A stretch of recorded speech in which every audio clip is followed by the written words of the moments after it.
up here to see if we can actually see anything.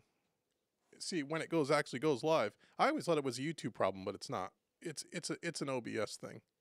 OBS it's an OBS hardware thing. Okay, here we go. We are live. Hey everybody, what's happening? Me and Johnny Lipsham. We were just talking about Johnny Geib. That's why Johnny Lipsham, in a good way too, by the way. Johnny Geib, if you're watching or if you see this later, because again, we were having some technical difficulties with Skype and OBS, and Johnny Lipsham is with us, but who knows how long his audio is going to work well. We're going to find out. But I wanted to do just kind of an impromptu. I haven't been on here in a long time. It's been a while since I've seen all you guys. And it's been real busy, and I wanted to talk a little bit about that. I got a bunch of questions that have come in for the Questions and Coffee with David episodes that I was going to shoot. But then I thought maybe me and Johnny could just answer these live. And then, I don't know, just whatever you guys want to talk about. So, Johnny, how are you? You may as well get in all your stuff now, because I don't know how long it's going to last. Yes. Actually, the audio is going a little flaky right now. Maybe you could try resetting your audio mic or something. I don't know. Maybe I don't know. Maybe it is a Skype thing coming in. I know we are coming from Scotland, or you are. Yes. I am coming from Scotland, and yes, I'm doing fine. We've had a whole ton of Yeah, we can't even hear you. At least I can't. I'm sure the chat can as well, right, guys in the chat? If Johnny's vocals is all screwy, let us know. If my vocals are all screwy, let us know. We don't know why. We don't know what the problem is, to be completely honest. We don't know. It was working 5 seconds before we hit record. So we have 25 people here. Fantastic. That is great. So yeah. So how's the audio out there? Greg says I'm clear. I don't know. Dave's voice is okay, but it's Johnny's voice that's the problem, right? Yeah, it's not working for him, they're saying. He sounds like he's a robot. Well, he is in a way, but, you know. Oh, Lord. And we don't know what it is. It's something to do with OBS and Skype together. And we're not sure what it was. We thought it was a firmware update for the for one of our interfaces, but that doesn't seem like it resets it and then it goes right back. So something else is going on there, and we've yet to figure out what the problem is, because this used to work really, really well at one time, and now it doesn't for some reason. We don't know. Yeah, so I'm sorry about that, guy. We have 32 people on here. Maybe Johnny can monitor the chat for a bit for us. You can just say hi. Johnny always does that.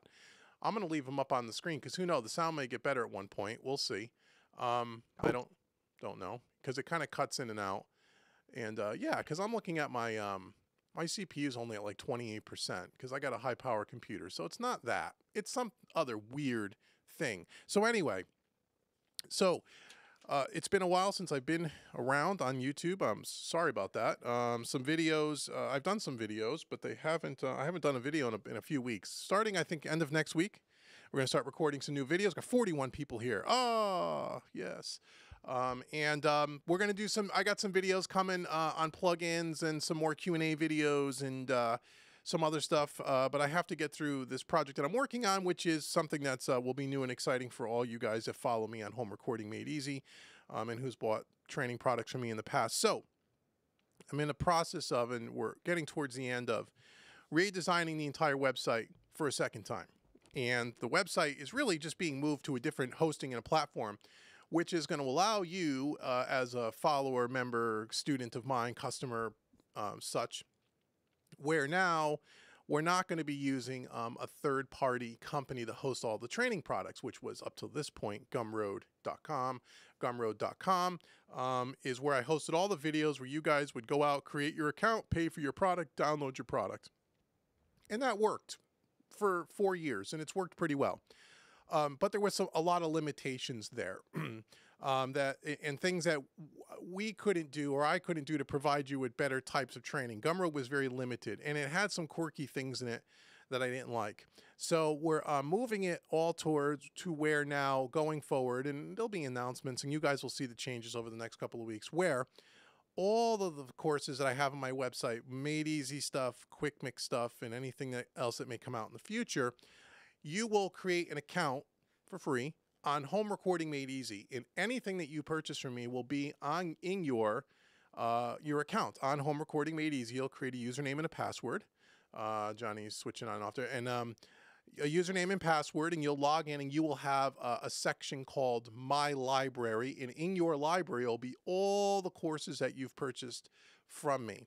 Not up till this point, but going forward. We'll talk about the other stuff in a second. So that way you'll always have your own Home Recording Made Easy login. You'll always have access to your videos, and you'll be able to download them as many times as you need to if you want to put them on multiple computers or mobile devices or what have you. So that is something that's coming right away. The second piece of that as part of this platform is what you're also going to be able to do as I create the stuff is there'll be webinars that'll be hosted, live training classes that'll be hosted that you'll have access to when you log into your account, and you'll learn more about that later. So you'll be able to join classes too. So if we may do some webinars on certain topics and such, and that will all be live and also recorded, so you'll be able to have it in your library at a later time if you can't join it live. So there's a webinar section to this whole platform, which I really like, which is going to be really cool, which will be coming up in the near future.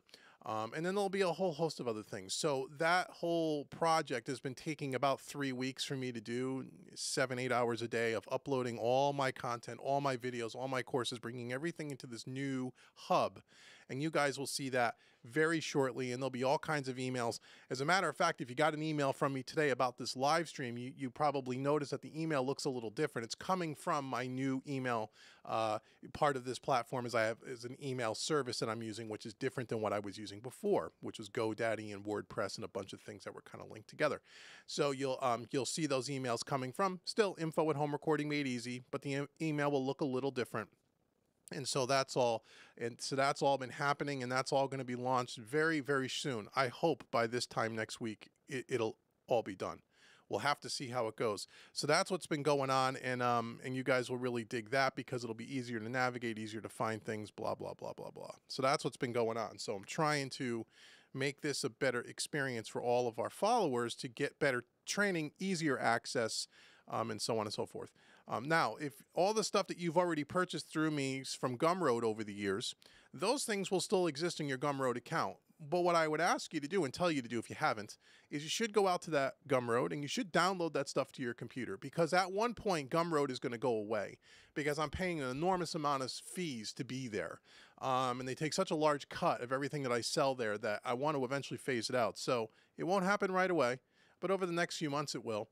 So if you are someone who usually streams all that product on the Gumroad site, which I don't recommend, go download the product to an external hard drive, to a DVD, to a flash drive, or whatever. Because those products won't be moved over to your new account. It'll only be when you sign up for the Home Recording Made Easy account, anything you purchase going forward. Does that make sense? I hope that makes sense. If you have any questions, shoot me an email. I'll walk you through it. It's not a big deal. You don't have to do anything this moment, but just know that Gumroad.com and will go away at one point, probably a few months down the road. But most of you download the stuff anyway, so that's not a problem. But for people that don't, and then the last thing I'll say about that, because people are going to ask if they haven't already, Johnny, which is, are you going to be able to stream the products on my website? And the answer is yes and no. Certain products you're going to be able to stream. Certain products you're not going to be able to. So all the Quick Mix stuff you'll be able to stream right in your Home Recording Made Easy account, because usually those videos are anywhere from 45 minutes to an hour and 15 minutes. They're shorter. But the Made Easy stuff, the long ones, the ones that are 6 hours, 8 hours, 12 hours, 15 hours in length that have 15 different videos, no, those are not going to be streamable. Those you're going to have to download like you always did. And the reason for that is because when you get into streaming, especially those kinds of file sizes, depending on your internet connection, and I don't know what everyone's internet connection is all over the world and how successful that's going to be, it doesn't always work very well. Those Made Easy products are not designed to be streamed. They're designed to be downloaded. So those will be downloaded. Quick Mix will be streamed. Any other content, webinars, and those kinds of things, those will all be streamable because they're going to be shorter in length. They're not going to be 15 hours long. Okay, so, and as we go forward, you'll have some that will, some that won't, and you'll see that all in your account. So that's the stuff going on with the new website. Johnny, how's your vocals? Is it any better? I hope so. Right? For now, it is. Okay, say hi to the people, Johnny, and when you get all garbled, I'll tell you to shut up. Okay, fair enough. Hey, folks. I really am very sorry that the audio coming in through Skype sucks bad. It's embarrassing. Yeah, it's not our fault. No, it's not. But it's still, it's no good. But you have a live stream coming on later tonight, yes? Yes, I do. I'll be Tell people live about on that. my YouTube channel at 6 p.m. Central Time, which will be midnight UK time, which is just under 2 hours from now.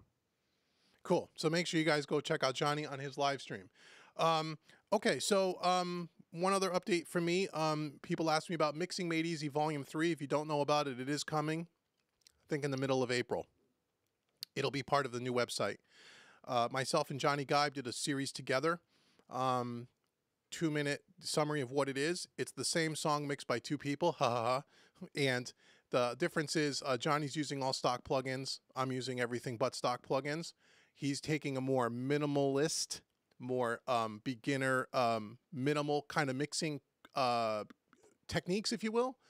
I'm doing everything that you find in all the advanced courses that I do. And so that's all going to be one product. You're going to get all the audio files. You're going to get a bunch of other goodies that come along with it. That's going to be really cool. I think it runs around 9 hours in length between the two of us, if I remember right. It's all shot. It's all done. It's all uploaded. It's just waiting to be released. Johnny and I will be online talking about that and promoting that a little bit more. If you are a VIP member of Home Recording Made Easy, meaning on my email list, you will get special pricing for that when it launches. If you're not a VIP member, go to homerecordingmadeeasy.com, sign up as a VIP member. It's free. You'll get 5 free quick mixes when you do that. That'll also allow you to have all the special discount pricing on all my training courses from forever and ever. Amen. And for people that are here that know about that, you know what that is. I constantly send things on sale. I send you coupon codes. All that stuff will still happen in the new website I just spoke about. But you'll also get a discount on Mixing Made Easy Volume 3 when it comes out. Okay, so that is coming in April. And then sometime a little bit down the road from there, Johnny Lipsham here is going to be doing a series for us as well. Right? And I know your vocals now are a little choppy. Yeah, really choppy. So I'll tell him what it is. Hey, we improvise here when we go live. And we're going to figure this out eventually. If I got to hire an IT guy to come to my studio and figure this stuff out, I'm going to. It drives me crazy. And I apologize for it for this, guys. Even though we have almost 50 people here. Thank the Lord. You guys are wonderful. Johnny's going to create a songwriting course for us. From the time that the thought comes into his head till the time that we put the finished touch on it at mastering, he's going to document the entire process. So it's going to be a songwriting, song recording, song construction, mixing, mastering, digital releasing, and probably a whole bunch of other stuff somewhere, right? Yeah, Johnny's nodding his head, somewhere in the middle of all that. That's going to be a songwriting course that Johnny's going to do, and we're going to pair up together, and we're going to do some stuff where he's going to send me the track, I'm going to mix it, he's going to mix it, so you have 2 different people mixing it. He'll mix his own song, I'll mix his song. That's going to come summertime, right? That's what we think, summertime. So by the summer, that's coming as well. So that's 2 Made Easy series coming this year, and then there's going to be a third. I just can't tell you about it yet, and that'll happen in the fall of 2018. So we got some really cool stuff coming along. So let's see what's going on in the chat here. Got 50 people here. I'm going to try to say hi. I'm going to scroll back up a little bit and say hi to as many people as I can. Donald Hill's here. How are you? Robert's here. Paul's here. Paul, how are you? MJ and Studios is here. Rock Chunk is here. Greg is here. Troy is here. Troy, I got your email, and I think I sounded... I think your question was going to come up in tonight's broadcast, but I thought I sent you back an answer too today. I tried to. LR Productions is here. Paul is here. Donald's here again. How are you? Andy Arthur's here. Andy, how you doing? Ray is here. Ted is here. Randall is here. Ross is here. All my friends is here. Jason's here. Everybody's here again. Thanks so much. This chat is just moving really quick. Steven's here. Darren's here. Johnny Lipsham is here. Hey, Johnny. And then Rock Chunk is here. I think I said that before. We got 52 people here. How's your voice now, Johnny? I hope I don't sound like a digital garbled Dalek anymore. No, not right now. It seems okay, but you know what? When you reset something, because I see you're constantly resetting, then for a period of time, it seems to be okay. Ah, right. Okay. I think I might have an inkling what this might be then, certainly from my perspective. Well, that would be wonderful if you could figure it out. I have a feeling it might be my webcam. Ah, so you're the culprit? Although It could be. I had this problem with Pete too one time on a Learning to Mix live stream, which again we've never had before. Maybe he has the same webcam you have. I don't know. Anyway, I think because it might be my webcam or my graphics card. Okay. Because I've noticed that in Skype in recent months, it has been the video has been freezing quite a bit. Okay, so maybe that's the culprit. We're gonna nail it down. Maybe that's what it is. Maybe this whole time it's is it an older webcam? Maybe an older webcam with a newer update of something, and maybe it just doesn't play nice. I don't know. Although webcam's video, not audio, but maybe it's conflicting somehow. Yeah, it could be. No idea, because when we talk on Skype without OBS and without live streaming, it works perfectly. It's something to do when it gets into OBS. It doesn't like something. I don't know what, but it doesn't like it. So anyway, so that's what's going on. So let's see. I have a handful of questions that have come in. And again, if you sent me emails, and again, I want to thank everyone for continuing to send me questions and emails. I get 12, 15 a day right now. Okay, so I'm trying. Awesome. I always say I'll get back to you in 24 hours. That's my commitment to you. That is my pitch that I've been saying for a year and a half, and I really try to. That 24 is kind of expanded out a couple extra days now because there's so many that come in, and I love it. And some of them are real quick and easy, like what Troy sent me today. Right, Troy? I did answer you. Yes, you did. Thank you. You're welcome. Some of them are a lot more involved, and they really have an issue, and it's a paragraph and a half long. And that's a lot more challenging for me to answer in an email. And sometimes, if it's an issue or just not, or you need some training, I will recommend the Skype training session with us because that's the best way to help you. And then sometimes I save them for these questions and coffee videos because I can't write 3 paragraphs to everybody that emails me. But I want you to keep emailing me, and believe me, I will get back to all of you in some form or fashion. Just sometimes it takes a little longer, and I know you guys are really cool about it. No one's been a jerk about it, but I just want to say that because I used to be a lot more quick at this, but it's just gotten, as we've grown, it's gotten more heavy. We just crossed 23,000 subscribers on YouTube, which is fantastic. So the people are coming in, and it's really awesome, but it's taking longer. So I do have let me open up a couple of questions here, Johnny, if that's cool, and I'll read them and I'll try to answer them for people. And then we can answer stuff in the chat, and hopefully your sound will stay up. And if not, we can keep resetting Skype until it works. Yeah, like reset Skype right now, because right now it's jarbled. See if do it. Go ahead, do it. Reset the video, do that, and see if it comes back okay. No, same thing. It's weird. Okay, I'm going to read the first question. Anyway, this one comes in from Will. Will, I don't know if you're here, but thanks for sending me the email. And I don't know that I don't know if I responded to. I think I might have. But the question is, this is kind of an impromptu live questions and coffee with Dave. It says, first off, I want to say thank you for all that you do. I watch hours and hours of your videos, and they really help me out big time when recording in Studio One. I was hoping I could ask you a couple of questions. Sure, let's see if we can help Will here. From learning your techniques in Studio One, I have a pretty good killer sounding mix. Well, that's awesome. Great. That being said, it can always be better. I'm just wondering what could be done to make it sound like a hit record. So my question to you is, would having a professional gear really make a big difference in making a track that sounds like a pro recording? I'm recording the tracks, mostly drums, using very cheap microphones going through a PreSonus 1818 VSL interface. Not sure if pro microphones and preamps in the interface make a big difference in making the track sound professional. I've done lots of research on cheap versus pro mics and could never get a clear answer. I hope I explain my question well, and if you have the time, don't have the time to answer, don't worry. I love what you do. Figured I'd give out a shout to you. Thank you, and I hope to hear from you soon. Will, thanks for writing in, and I do remember responding to this. I do now that I read the question. So the question really is, your question is, is using cheaper microphones, cheaper interfaces like the PreSonus 1818 VSL or an audio box or something like that, is if by upgrading to more expensive microphones, more expensive preamps and or expensive interfaces, that going to make the recording better? Here's the thing. You said in the beginning that you're getting some pretty killer sounds, okay? And you like what it is. So when people want to know, will the gear make the song sound better? The answer, my first answer is no. The gear is not going to make the song sound better. And what I mean by that is you have to it all starts with a great song, right? We've talked about that. You guys have heard about that. So it starts with a great song, starts with a great arrangement. That's first and foremost. You can have kind of a shoddy recording and have an awesome song, and the end user listener is going to really like the song. You can have a crappy song or a poorly written song, not well arranged and not kind of mainstream and kind of way out there, that's recorded with the best gear in the world, and it's not going to resonate with a larger population of people, right? So it all starts with the song. I'm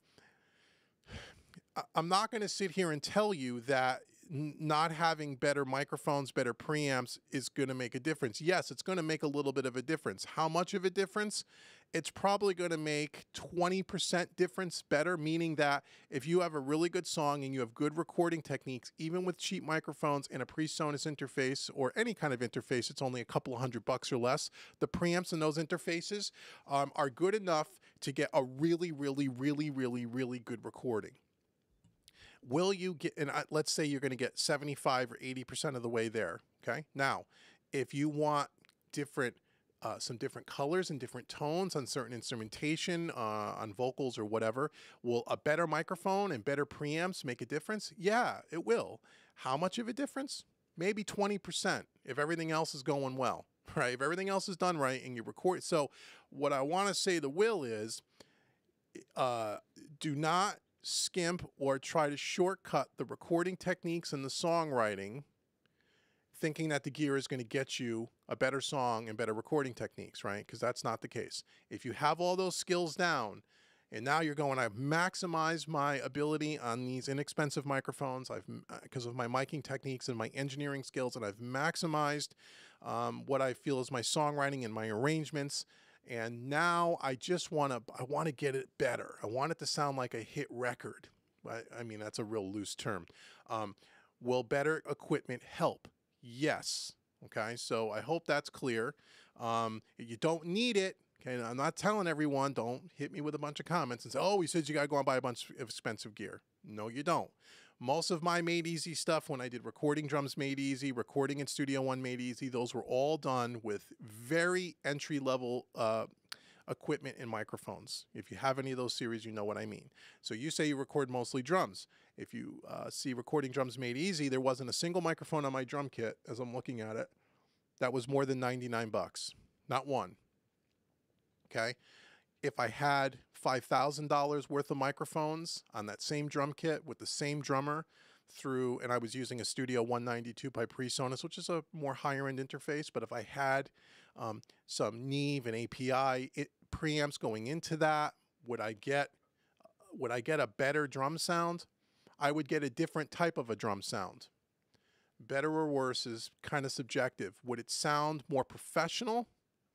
Again, I use that word loosely, but yes, but again, be careful. It's not the gear, it's the engineer, but the gear helps, right? And I always go back to this analogy because I'm a guitar player too, and Johnny's a musician.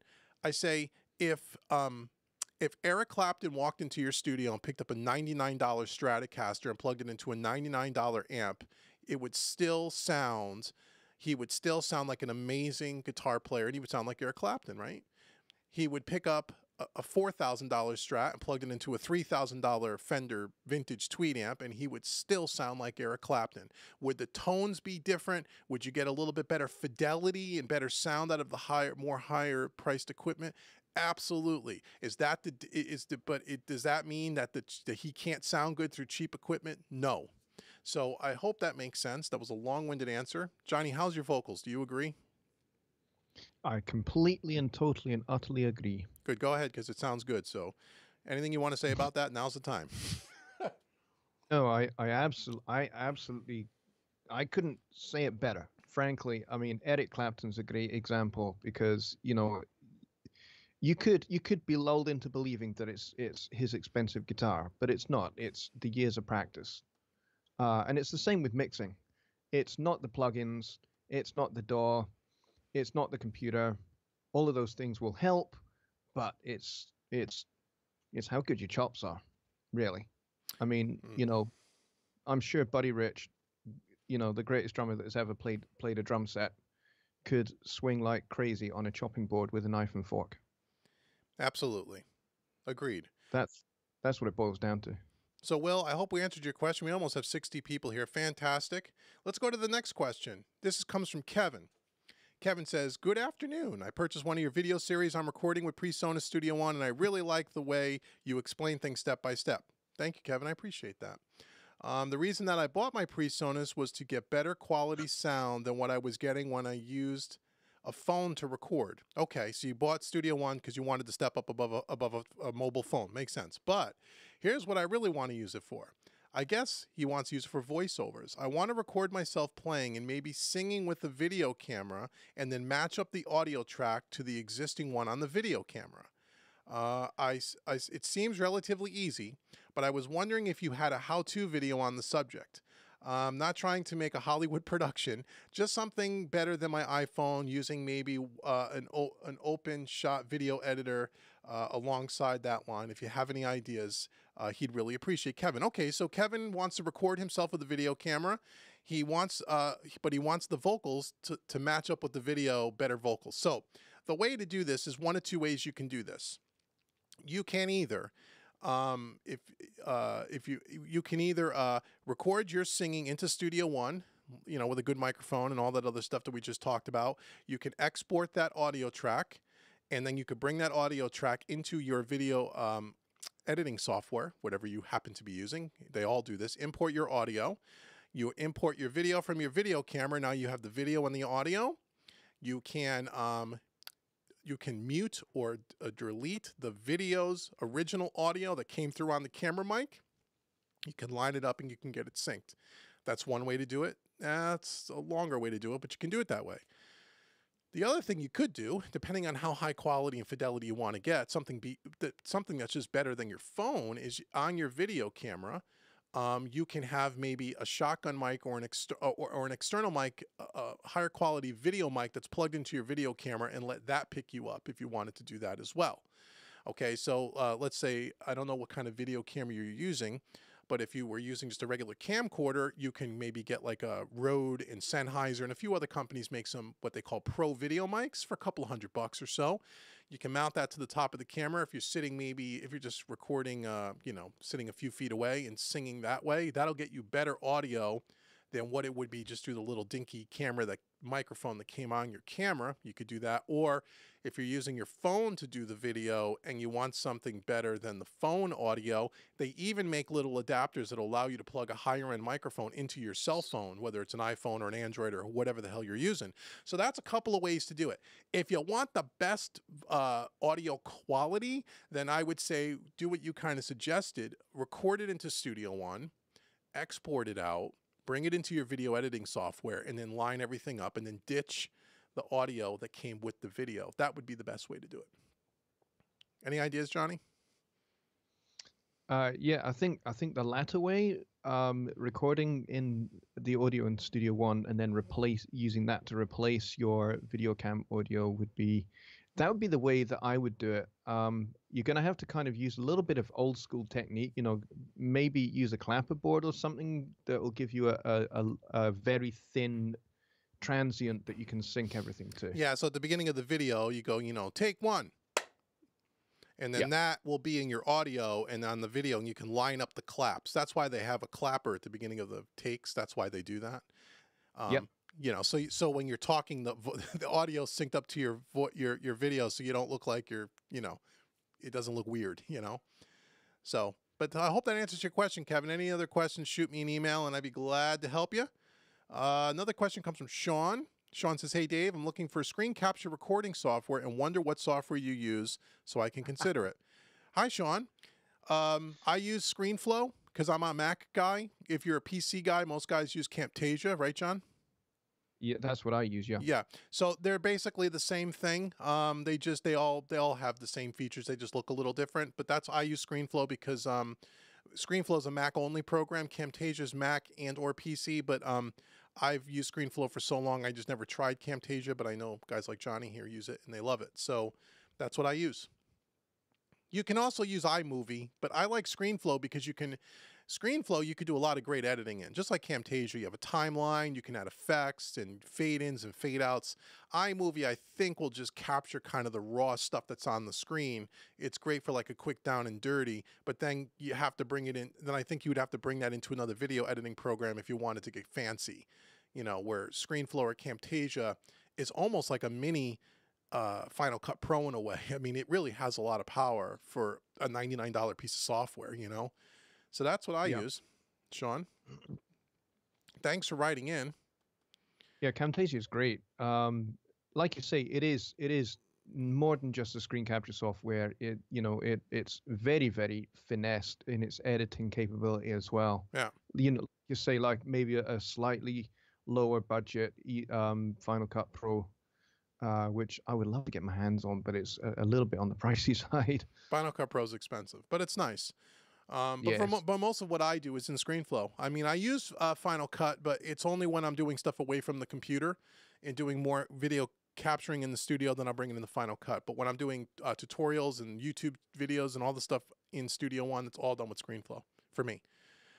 Let's see. Kenny writes in, "Good morning, David. Hope you're having a beautiful CT morning, Connecticut, so far. Look, I'm having some trouble. I learn a lot from you. Thanks for all the videos you have uploaded." Thank you, Kenny. My mixes, when I finalize a mix, I can hear some frying in the mix at the start and on the end of it, especially after mastering that mix. And it's not coming through the vocal channel. It starts as soon as I start playing the song, even where there's no signal.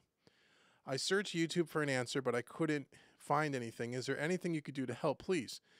So what it sounds like, and I responded to this one too, I said, it's never happened to me, so I don't know. But maybe, John, it says no signal. It's not even hitting the audio wave yet, and he's hearing what he's describing as some frying. And I'm assuming that means like sounds like some distortion or digital distortion, maybe? I don't know. Yeah, like a sizzling kind of. Yeah. Yeah. That could be a variety of different things. It could be that, presumably when he starts recording, there's like a little period of what he would call dead sound, where there's nothing before he starts. And it could well be that there's just noise in his room, or there's a noisy cable somewhere in the signal chain, bad cable. Yeah, it could be. Like I said, if you don't hear it when the audio starts, maybe it's very faint, and with the audio over the top of it, you don't realize it's there. But it could be a bad cable, it could be a grounding issue. If you have just dead space and you're hearing something, then something is interfering there. You probably checked your cables and stuff. I'd say make sure you're using high quality cables too, microphone cables especially. I talk about that a lot. Someone asked about expensive gear a few questions back. One thing you don't want to skimp on really is cabling. Especially microphone cables. There's all kinds of cables on the market. You could buy in the US, a 10-foot microphone cable for $10, and you could buy a 10-foot microphone cable for $150, depending on what company you buy from. And some people, it really doesn't make a difference. I will tell you that it does make a difference. I'm not saying you need to spend $150, but I'm saying the build quality typically on a real inexpensive cable is much a lot more inferior than a high quality cable. They're not shielded as well. The connections and the soldering joints over time, if you're stepping on cables and you're constantly wrapping and unwrapping cables, are going to come loose. And you could get some interference and some stuff going on depending on what you're plugging that cable into, how that's plugged into the wall outlet in your home or your studio, what kind of grounding you have. Are you in an old house? Are you in a new house? Noise is always a big issue.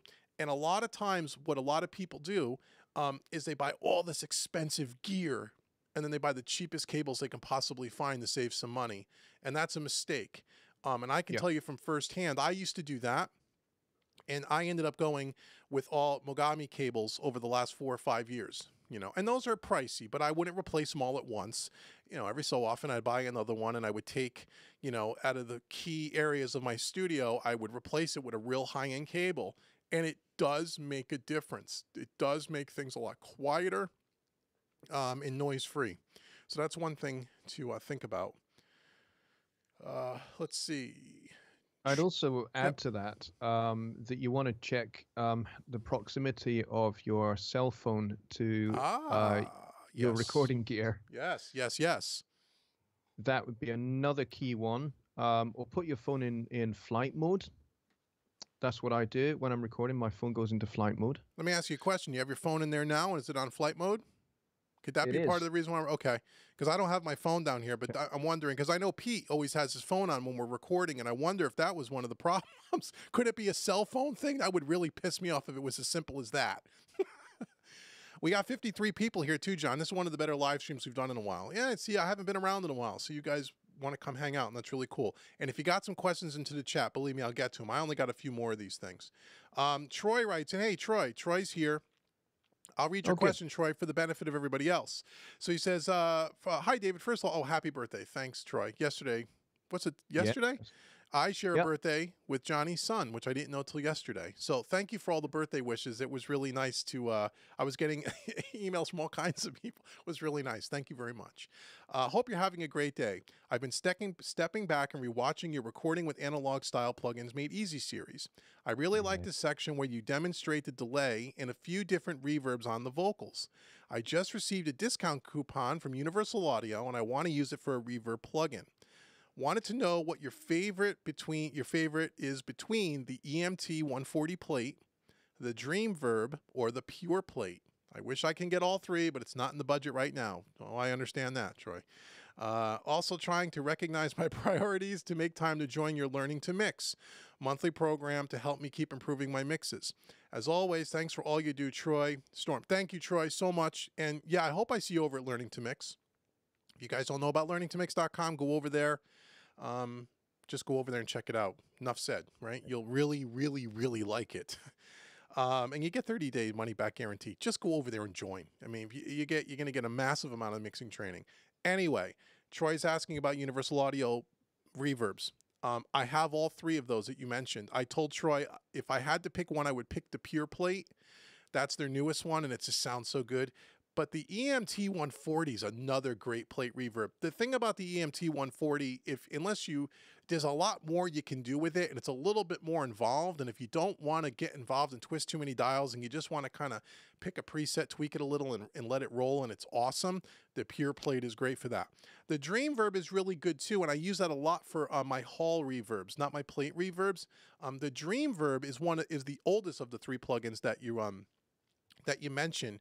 And that was developed way back on the UAD1 platform about 15 years ago, where the technology wasn't there to really emulate to really develop these plugins as well as they can today.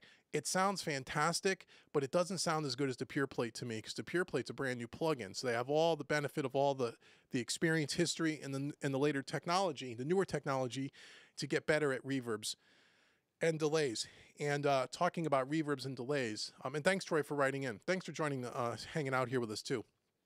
The thing about reverbs and delays, when we talk about plugins, I've said this before, when we talk about stock plugins and third-party plugins and where's my money best spent, I always say if you're just getting into third-party plugins and you don't have any yet and you wanted to know where should I spend my money first? I only have a few bucks to start. What kind of plugin should I get? Should it be compressors? Should it be EQ? Should it be channel strips, tape machines? I always say get yourself a good reverb and a good delay. Reverb first, delay second. Because typically, my opinion, only my opinion, I don't like the sound of the stock reverbs and delays in any of the DAWs. I just don't like them. You can use them. I mean, I've used them. They're passable. There's nothing wrong with them, but where you really hear the audible difference between a stock plugin and a third-party plugin is reverb and delay. The reverbs and delays in stock plugins typically, to my ear, maybe because I'm so used to the higher end ones, sound a little hollow, it sounds like you put a reverb on it, that, Yeah. you know, where something like a Pure Plate or a Universal Audio or and Steven Slate's got that Verb Suite Classics, which is Oh, I love. fantastic plugin. And I that's love one it. of the, you know, Sound Toys, the Echo Boy delay, you can't beat it. But those plugins sound much more natural. And what Troy is talking about in the analog style plugins Made Easy series, if you don't have that and you like third-party plugins and you like that vintage vibe kind of thing, go get that. Right, Troy? You're in the chat. Tell people how much you like it. um, where you want a reverb to sound really natural and make something sound big with space, especially vocals, but doesn't sound like someone dropped a reverb on it.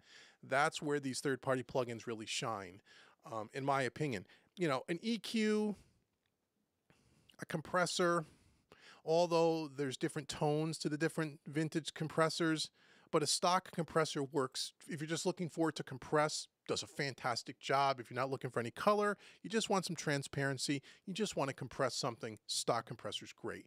You want to do a little little surgical work with the stock EQ, the Pro EQ I use all the time, fantastic. You could go down the SSL and the vintage Neve stuff, but that just gives you a different tone. But the stock stuff, really great. The reverbs and delays, though, that's the one thing that I don't like. Any of the DAWs, nothing against Studio One, none of them I don't think sound all that great to my ear. So, Troy, the Pure Plate is the one to go with, and I told you that in an email. So, but the other ones are great too. When you get the money, I wouldn't buy the EMT and the Pure Plate. You got two of the same animal there. But if you were going to get a second reverb, go with the Dreamverb for the big lushy stuff. Sounds great. Sounds great. And their presets sound really good. See, this is where I wish I had access to the UAD stuff, but that Verb Suite Classic by Slate is just epic. It really is. And I agree with you with kind of like the native reverbs and delays sounding brittle and a bit plasticky. Yeah. I think certainly my experience with Cubase, that was certainly the case. And I think the Studio One ones are better, but they're still of the same kind of, they're the similar kind of animal. Yeah. But I would say the Presonus Convology reverbs, which are they're add-ons that you can get from the Presonus shop if you have Studio One Professional. They are really, really good. Yeah, I haven't heard those, but again, that's not right. That's like it's like buying a third. It's made by the same company, but it's buying an aftermarket plugin. So there's a little bit more development that goes into that. It's a little bit more attention to detail that you would think, and I'm sure it does sound better than the stock stuff. You would imagine it would. You would imagine it would. And I like the Echo Boy delay as well. That's a fantastic delay. You're right about that Slate plugin. And I've said this before on my channel that Verb Suite Classics is probably the best affordable reverb I've ever heard. Yes. I mean, it comes as part of the everything bundle, yes, but even if you bought it on its own, I think it's $100. It could be $149. But everything in that thing sounds good. All the presets sound wonderful. Yes, they do. So if you're looking for a native non-universal audio equivalent to what we were talking about with Troy, the Verb Suite Classic by Slate Digital, you cannot go wrong. I use it all the time. All the time. I love it. Yeah, me too. And this is a guy sitting here in Edinburgh in Scotland who is not a reverb fan particularly. I don't use reverbs very much. Me neither. I use them. They're more kind of felt than heard. That's how I prefer to use them. That's how I use them as well. More times than not. More times than not. And I think with Troy, in the analog style plugins Made Easy, I think the section Troy's talking about, we went through a bunch of them. And I was probably A-Bing things and saying why I don't like this versus why I like this was probably what we were doing. And I think, it must have been the last Learning to Mix episode. It was where I was just using, I think that month we were using mostly, was it FabFilter or was it Waves? Yes, Yeah. It was someone where I was trying to stick to one plugin manufacturer. And if you're not a member of Learning to Mix, that's what I do. And Pete does as well. Every month I try to we use a different style song, obviously, and I try to use a different set of tools. So one month I'll do just Slate. The next month I'll use just stock plugins. The next month I'll use a combination of Waves and FabFilter. And I try to mix it up so you guys don't see the same thing every month. Next month I'm doing a full universal audio one because I haven't done one yet. And we were doing, I think it was last month, and I was trying to, I know what it was. I was using the Chris Lord Algae plugins for the entire mix, their drum module, their guitar module, their vocal module. And when I got to the vocals, the vocal module has a reverb and delay built in. And I spent 30 minutes, I think, in that video trying to get it to sound good. And I could not get it to sound right. And so I cheated and I dropped in the Slate stuff and I took people through why, and then A-B'd what am I listening for to try to show this is why I don't like some of these all-in-one plugins, because when you get to the reverbs and delays, they never sound right to my ear. I'm sure there's ones out there that are great that I haven't tried, but the ones that I own are like that. So anyway, I think you need to do a reset, John. We're sounding good for a few minutes there. Okay, next question coming in. I don't know who wrote this in. They didn't write their name. And then we got 61 people, and we will get to the chat room and answer your questions. I promise you guys. Don't worry. Okay, so they say, hey guys, great job on your channel. He always watches. I have a question. Do you guys happen to know how to get sponsored by PreSonus or another endorsement? Basically, I'm about to start my own studio in my home, and I wanted to know about that option. Thanks. I don't know who you are that wrote in. I'm sorry I don't know your name, but I'll try to answer it. So, I don't have an endorsement. But a lot of people think I'm endorsed by PreSonus. I'm not. PreSonus doesn't sponsor me. They don't give me anything. Everything that I use by them, I paid with my own money. They've been very generous with Learning to Mix, and they've done some things to give away free memberships, and we've done some things where they've been very helpful. But everything that I do in my studio with PreSonus, Studio One or otherwise, I've paid for. They've never given me anything. They've never paid me a dime, and I don't work for them, and they don't sponsor me. But they recommend me. So we have kind of a non-business relationship where they recognize who I am, and they will help mention me, and they like what I do, and I like their products, and I have some friendships, if you will, with people like Rick Nofke, which we'll talk about in a second, and stuff like that. But they're not sponsored. So what I would say to you, and I'm not endorsed by anybody, Universal Audio, anything that I talk about, that I brag about, that I use, it's not because they give me stuff. I paid for everything. Universal Audio, they don't even know who I am. If they do, I've never spoken to anybody there, okay? I tell you I love their stuff because I've been using their stuff for 10 years and it's a fantastic product. If you want to get an endorsement or some kind of a deal, the best thing to do is pick the companies that you like, pick the companies that you may use their products, and reach out to them. Every company has a different set of rules. Some will work with you, some will not. But there are lots of companies, especially smaller companies that maybe are starting out, that if you use some of their gear, they may do some kind of a sponsorship or a co-sponsorship or some kind of a thing where maybe they give you a discount on equipment, or maybe you can create some tutorial videos for some of their products in exchange. Maybe they'll give you some plugs on their social media stuff. So I would say just reach out to the companies that you like and see if they want to work with you. We do that with Learning to Mix. Learning to Mix, there are some sponsors. FabFilter, Slate, Editor's Keys. I'm going to forget a couple now, and they're going to be mad at me. But if you go to the bottom of the learningtomix.com homepage, you'll see all their logos. Those are people that have PreSonus. Geez, I can't see PreSonus, where they've actually given us either plug-in licenses to give away as part of our mixing contest, or they've done promotions to help increase our membership, and therefore our membership grows and they get introduced to some of their products. So we do that over there, but we don't show you stuff and plug stuff that we don't like. So even over at Learning to Mix, Pete and myself have always used FabFilter, PreSonus, Slate Digital stuff long before there was a Learning to Mix. So it's not a thing where they're giving us a bunch of free stuff just so we'll say good things about it and try to get you to buy it. I don't do that, either with Home Recording Made Easy or with learningtomix.com. I never have, and I never will. Okay, so I hope that answers your question. Reach out to the companies, stay persistent. They don't always get back to you right away. And I would start with the small companies first. And then you'll probably get someone to at least work with you on something. I mean, a lot of these companies are very helpful. If you're helping them, they'll help you. But do it from a good place. I would say don't do it because they're giving you free stuff. You know, if you don't like the product, don't use it. Don't contact them. And I think your audio is kind of shitty, Johnny, or else I'd say, what do you have to say, John? Well, let's check it. It's half and half. So whatever you do. Yeah. It's sponsorships. Yeah.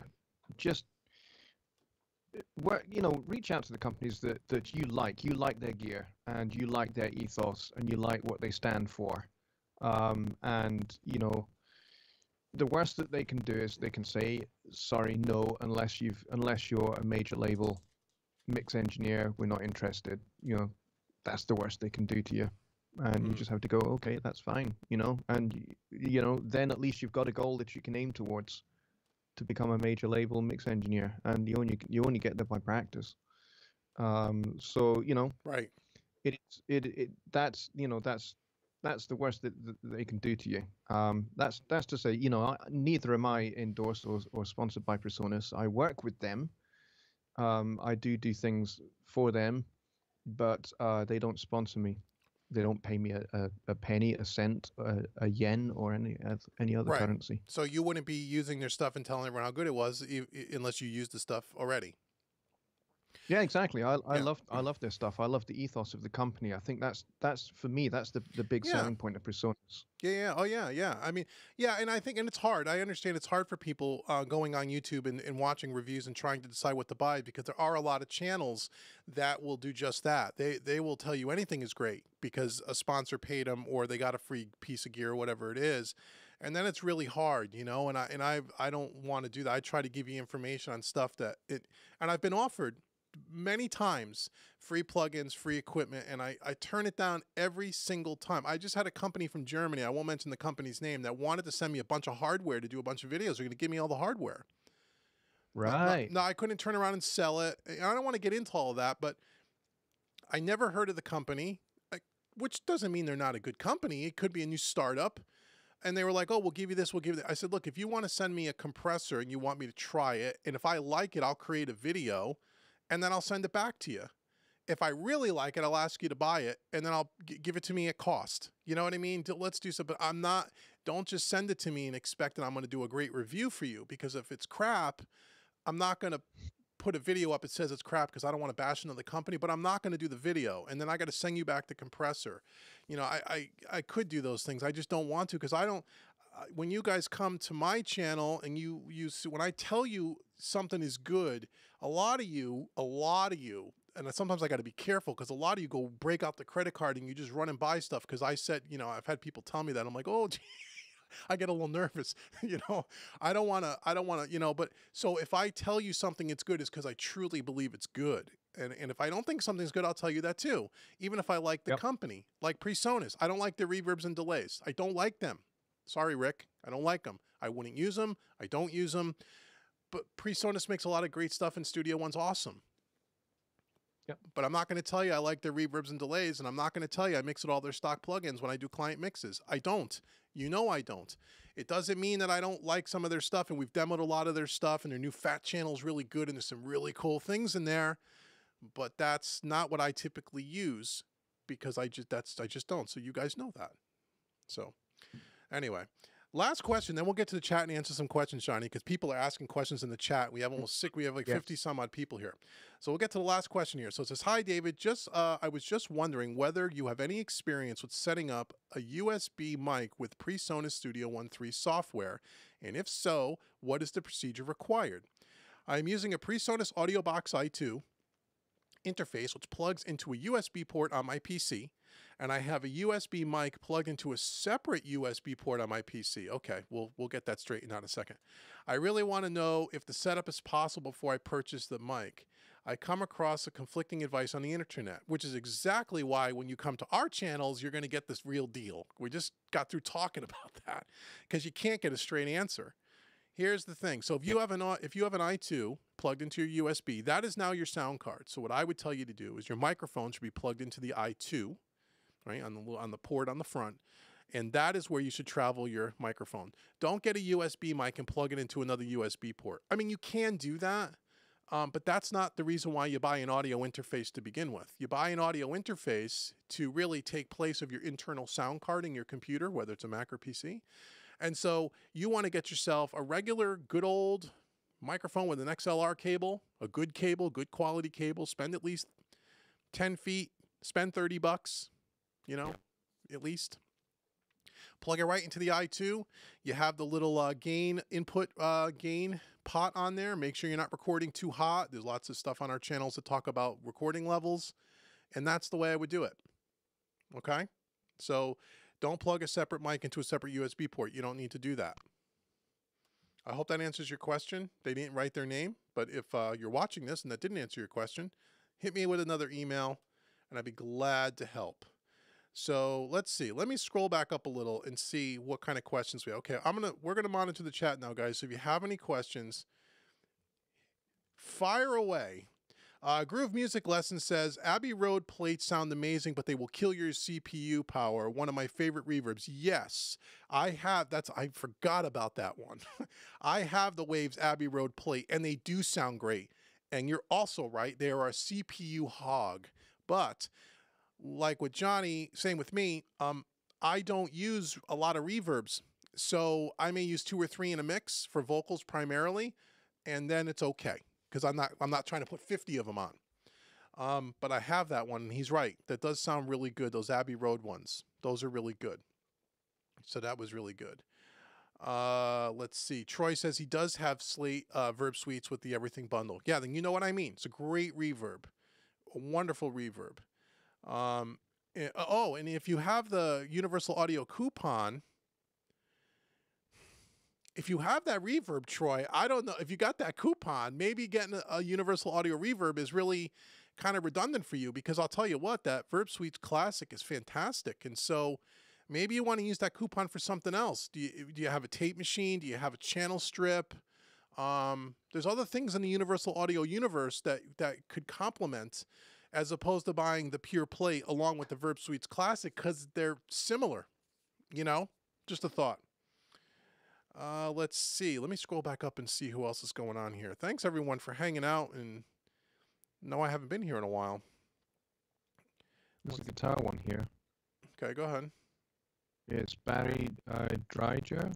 Oh, yeah. Hey, guys, anyway, besides turning in circles to get rid of an electric guitar buzz when recording, I've had an electrician in, tried new cables and hum eliminating boxes, both single coil and bucker. Oh, both with single coils and buckers. Okay, so you did have it. So you had to get rid of an electric buzz when the recording. Oh, you've had an electrician in, and you have new cables and hum eliminating boxes. Are you still having that problem? I mean, with single coil pickups, you're gonna if you're using a real guitar amp in the room with you with single coil pickups, you're gonna get a buzz. That's the downside to single coil pickups. They're noisy. They make noiseless ones, but the originals are noisy. Now on a humbucker, you're not supposed to have that, because that's why a humbucker bucks the hum. But if you're recording, electric guitar with an electric guitar amp in the room, you're recording at high volumes, you're going to get some noise. You're going to get some amp noise. You're going to get some noise floor. And when you're playing electric guitar, that's part of the sound. If you're just plugging into an audio interface and using a plug-in and you're getting that kind of sound, well, that might be a different story. Andy says, hey, David, call me later or email me if you have a question about live recording. Okay, Andy, it won't be today, because right now, as I'm sitting here, there's probably 14 inches of snow sitting in my driveway that I'm going to have to go get rid of when we're done. But between now and the weekend, hit me up, Andy, and we'll chat, and I'll see if I can help you. Let's see. Do you usually record with applying EQ and compression, or do you record clean as possible? I would normally record with a little EQ and compression, but very sparingly. Maybe 3 dB of compression is kind of depends on what it is. If it's If it's like electric guitar, distorted electric guitar, my guitar amp, no, because I want the tone from the amp. I set it up the way I like the sound, and that's it. And any compression or EQ will be done in the box later. If it's a vocal or acoustic guitar, for example, yeah, I would use a little bit of compression, not a lot. Like I said, about 3 dB or so. Maybe a little EQ to roll off the bottom end, just to get it. You know, it just saves time at the mixing stage. But be careful, because if you over compress it or EQ it way too much, you can't get rid of it. So once it's there, it's there. So a lot of more experienced engineers will do it on the front end. They'll commit to the sound on the way in, so the mixing becomes a lot easier. And that's ultimately where you probably want to get yourself to. So the answer to your question is yes, but sparingly. Yeah, that. Oh, my audio's. Yeah, your vocals are horrible, John. But if you reset, you can answer that question. Oh, isn't this fun, guys? Let's see. Skip says, "Hey, Skip, how are you? Have you tried the Waves Manny Marquin bundle? If yes, what are your thoughts on it?" I have not. I've tried the CLA, and I have the Tony Maserati, which has a bunch of videos on my YouTube channel. I haven't tried the other Manny's yet, though. No, I haven't. Greg says, "After watching more of your videos, I am a huge Pultec EQ fan. Made a big difference for me. Thanks for that." Yes, the Pultec EQ is fantastic, and there's several of them. If you're a PreSonus Studio One user, you now have it in the Fat channel. They have a Pultec style EQ. Universal Audio makes one, and I have that, obviously. And then also the Jack Joseph Puig, the Puig Tech, is awesome as well. There is a video on my YouTube channel where Johnny Lipsham, who just going to reset himself here, and myself did a comparison of those three all in one live stream. You should check that out. But the Pultec is awesome because there is no other EQ in the world that sounds like a Pultec, and anything you put through a Pultec sounds good. So I would concur. Let's see. Dave Rhodes, how are you, Dave? Single coils will buzz, and if facing the amp or lights, try turning the guitar away from them. Also use good quality connect cables. Absolutely. Single coils are just noisy, right? They just are. If you got fluorescent lights in the room, forget it. If you're standing too close to the amp, forget it. If you're playing at high volume levels, forget it. They're going to make noise. But that's some of the charm of single coil sound. That's part of the thing, you know? Okay, let's see. Darren Wilson says, "I am from Jamaica." Hey, cool. I do mostly reggae and dance hall mixes, and I'm having an issue with background vocals. What frequencies should I mostly cut out of background vocals to let the main vocals sit perfect? Wow, I mean, that depends on a lot. That depends. It depends on female, male. What is the background vocal compared to the lead vocal? There are so many things there. The one thing I would tell you is on background vocals, when you're EQing background vocals and lead vocals, don't be EQing and boosting the same frequencies on both tracks, because that's going to probably cause a problem. But to answer your question specifically, I can't, because I'd have to hear the tracks. There is no frequency. I mean, there's a lot of frequency guides and charts you can find online where they'll give you some target frequencies. Usually around that 2K mark is where the nasally stuff kind of sounds. The sibilant stuff is somewhere around that 6 to 8 to 9K range, depending on the vocal. Again, depends on the microphone that was used. There's a lot of factors there, Darren. But howdy from Jamaica. Let's see. Something smokes behind you. I think so. Oh yeah, that's. They think my house is on fire. No, you're right. There is some smoke. It's not. It's a humidifier. It's the steam from the humidifier. But thanks for looking out for me. Like, what? My house on fire? No, that's what that is. Let's see. Still got 48 people hanging around. That's great. Any other questions, guys? Anything else you want to ask me or Johnny? And Johnny will try to answer, but the audio is kind of hit or miss. Yes. Unfortunately. I wonder if it is a webcam thing. I can't imagine what it is. I wish I knew. Yeah, I know, because it kind of cuts in and out. I'll try and get an answer into that question about recording on the way in. Okay. I was trying to say that I generally record with a... Yeah, it's really cutting out bad now. It starts good.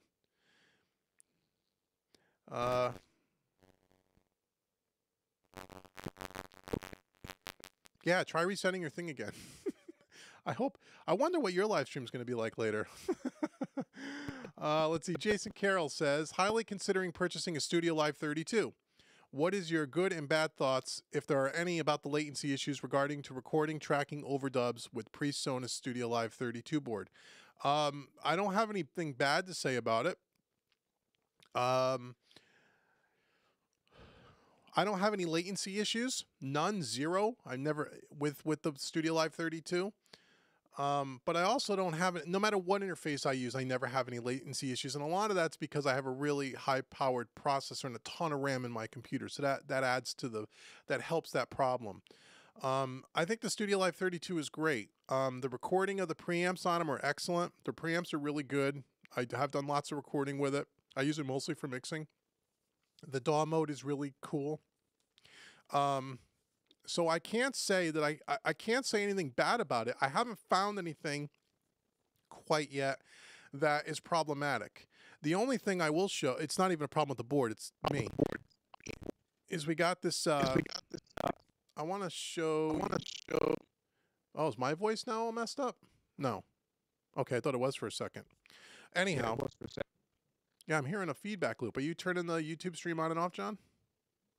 I'm trying to fix something. Oh, you're fixing something? You're screwing me up. No, I'm okay. Keep going. So anyway, the one thing when I started using DAW mode, is that, it's weird because up until DAW mode, you're using your mount, your tracker ball, you're looking at your console in Studio One, right?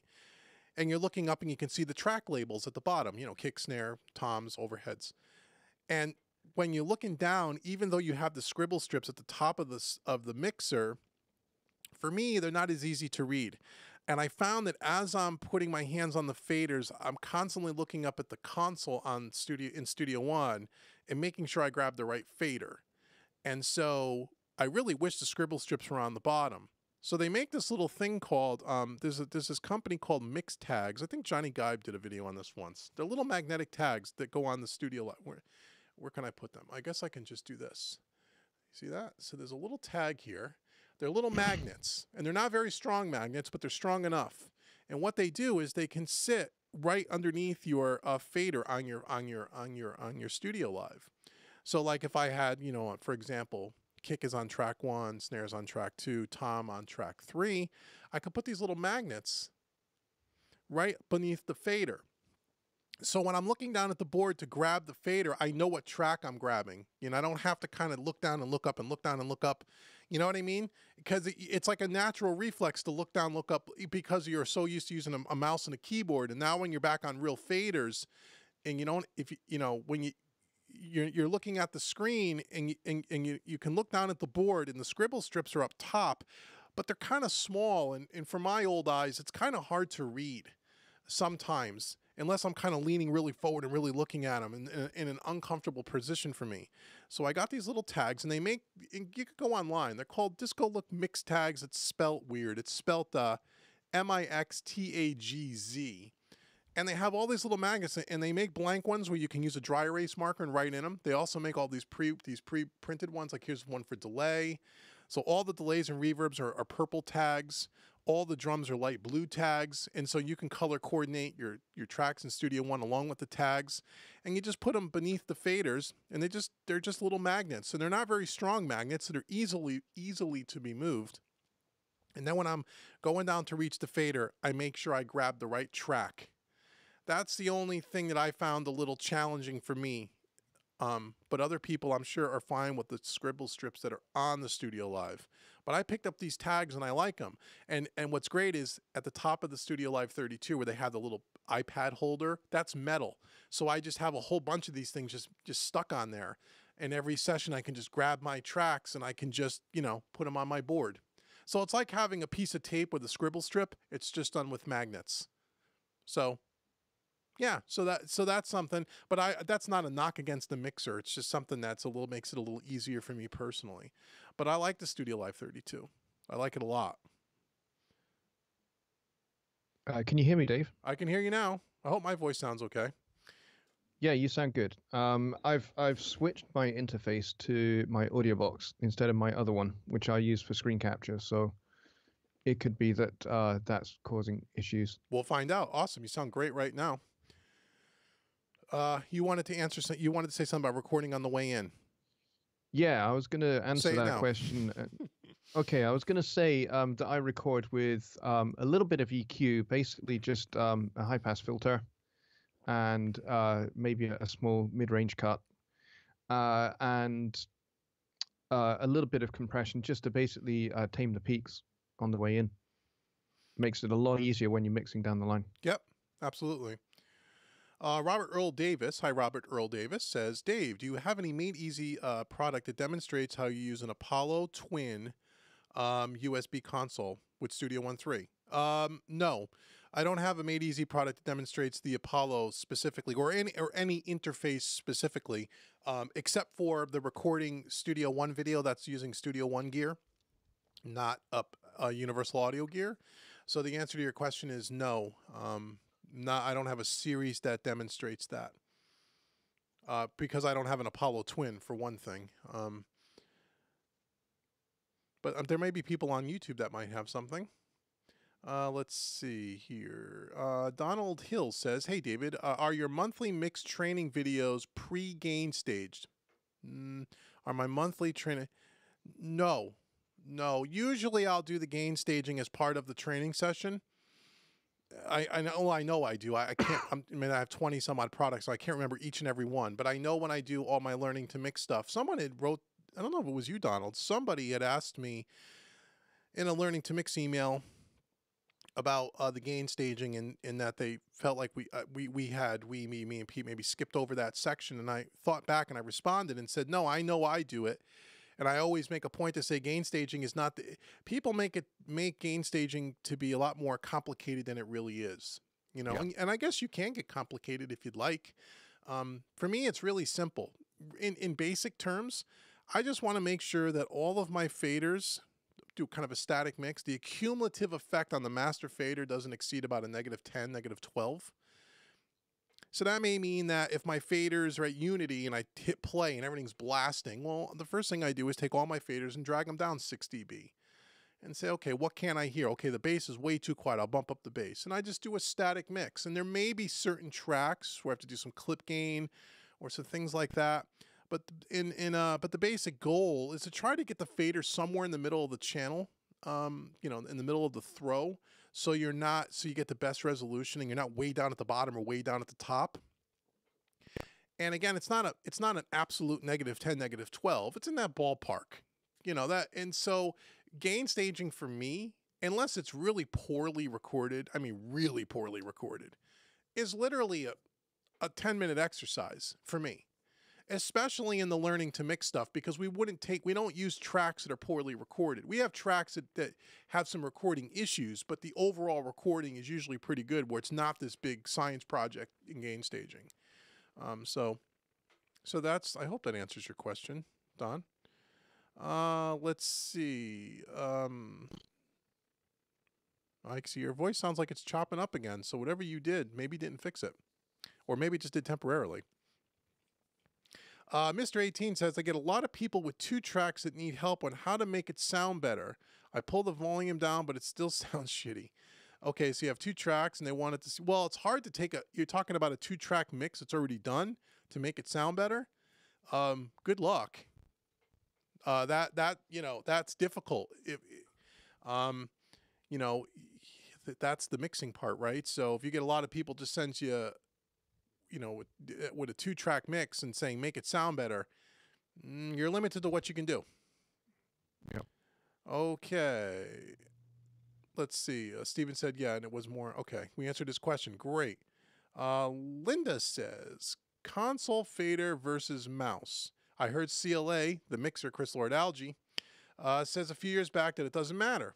Recently, in 2018 at NAMM, he said that if you use a mouse to mix, it's stupid, and I will never know the real art of mixing. Yeah, I saw that, Linda, at NAMM, and I know what you're talking about. Yeah. Here's the thing for a guy like that, and what he means is this. And you got to remember that those guys, the Andrew Sheps and the Chris Lord Alges and the Tony Maseratis and the Jason Baumgartners and all those guys, when they're mixing a song, they have a team of assistants that take the raw session and prep it. Okay. By the time it gets to the mixing board in front of Chris Lord Algae, all he has to do, I mean, literally, is push the faders up and it almost sounds like a record. All that nuance, housekeeping, technical crap is done for him. And so he uses his SSL, because he's a SSL mixer and has been for his whole career for the most part. He uses the faders and the writing of the faders and the way he plays the console like it's an instrument. Because he's not thinking about, oh, that vocal's got a sibilant problem, or it needs to be de-essed, or that kick drum sounds really, all that's done. So a guy like that, who's been mixing for as many years as he has been, and he has a very specific way he mixes and a very, he knows. He pulls up the drum kit, all the prep work is done. It was recorded in $1 million studio by great engineers, and it sounds great before he's done a single thing. And he has in his head a way that he just tweaks things and he sweetens things. Now, I'm not trying to diminish what the guy does. I'm just saying it's a different thing than what you're doing at home and what I'm doing at home. And he plays the mixer almost like it's an instrument. Okay. Yeah. And so what he's saying, and I've saw that interview, so I know exactly what you're referring to, is that when you're using a mouse and a keyboard, you get very into the screen and everything is very non-tactile. And you mixing with your eyes and not with your ears. Those guys came up in a world where there was no screen. There were 2 speakers and there was a bunch of faders. And everything was done by feel. You didn't draw automation in. There was no such thing. You wanted to, they would have sometimes five people sitting at a console playing the mix in real time, going to tape. And they're riding the faders throughout the whole song, and they would maybe do 5 or 6 or 8 or 10 passes as practice. And they would ride, that. So they're playing the mixer, where with a mouse and a keyboard, you don't have that. And even when you get back to like the Studio Live 32 with the DAW mode, it brings a little bit back to that, but you still got the screen. Yeah. And you're still dealing with all the stuff to prep the session before you even get to the mixing stage. And so what he meant was, when you've never touched faders on a real console before, and I have, and it is a different experience. I'm not saying it's better. I'm just saying it's different. That there is a way that you play the mixer. You play it as an instrument. And that is some of the charm and some of the flaws, maybe some people would say. And part of the overall sound of a record is the way the engineer plays the console. And that's what he means. And so, but yeah, I've heard him also say that it doesn't matter. What I think he meant was, and I've heard him say in earlier interviews, it doesn't matter whether you mix with a keyboard and a mouse or a console. What he's saying there, I think, is that you can, if you're someone who just mixes in the box or grew up in just mixing in the box, there's a lot of hit records that are made in the box. They're not made on a console. Yeah. And so what he's saying is, don't let the lack of having a console keep you from being a great mixing engineer, because again, it gets back to the whole thing. It's not the gear, it's the skill set with the tools that you have. Huh? Your ears. Yeah, your ears. Okay, yes, you're right. You're right. So that's what I think he means. Now that I have a console and I'm working in DAW mode, it is a different feel than with a mouse and a keyboard. Some of it is not as proficient or as efficient than it is with a mouse and a keyboard. I'm so used to a mouse and a keyboard now that I can do things much faster sometimes than using the faders. So I'm still working through my workflow, because now I love having the faders, but some things don't lend itself to the console. It's easier to do it in the screen. I hope that answers your question.